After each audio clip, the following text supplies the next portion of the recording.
I'm gonna try to make this video quick. It's a garage door opener I have over here. This is a Moramatic Suix 88 Pro. Let's go over to the buttons of the old crappy door. It's getting replaced, hopefully. Here we go. Let's open it. I'm gonna try to get a few cycles on here. Made this video already, but my phone died. Hope I don't put this thing in thermal overload. Now let's go down.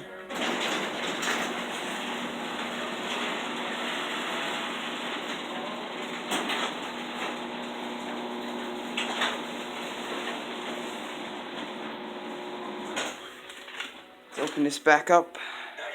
Go on to video.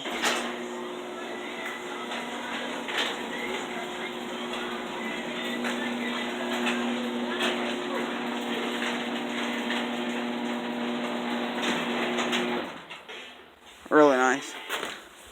The old crappy door system's broken down right now. There you go. Hope you enjoyed the video.